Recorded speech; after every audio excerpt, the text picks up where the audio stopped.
এবার আমি বাংলাদেশ থেকে এসেছি হোস্টিং করার জন্য।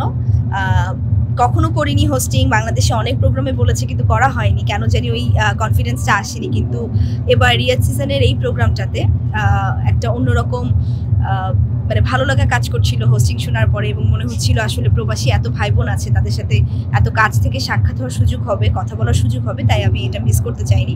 আমি একদম চলে এসেছি রিয়াদে, এবং রিয়াদ সিজন 2025-এ এবার আমি এসেছি, এবং 4 দিনই আমি থাকছি অ্যাজ আ হোস্ট এখানে। এবং অডিয়েন্সটা এতটাই হেল্পফুল, এতটাই ভালো, এতটাই সুন্দর ওয়েলকাম করছিল তারা, খুব ভালো লাগছিল, এবং মনে হচ্ছিল যে আসলে তাদের সাথে পুরোটা সময় থাকতে পেরে আমারও ভালো লাগছে। এবং আরও বাকি 3 দিন আছে, এই 3 দিন তাদের সাথে আরও অনেক কথা হবে। আর মিনিস্ট্রি অফ মিডিয়ার কাছে, গ্লোবাল হারমোনির কাছে আমার অনেক কৃতজ্ঞতা প্রকাশ করছি আমি, কারণ তারা আমাকে এবার চুজ করেছে তাদের 4র্থ আসনে। আমি অনেক কৃতজ্ঞতা প্রকাশ করি, এবং I am very grateful to them. সব মিলিয়ে খুব ভালো লাগছে রিয়াদ এসে, এবং এখানকার মানুষ, এখানকার সব কিছু এত পরিমাণ ওয়েলকামিং, এতটাই ভালো যে আসলে এসে মনে হচ্ছে খুব পরিচিত কোনো জায়গায় আছে।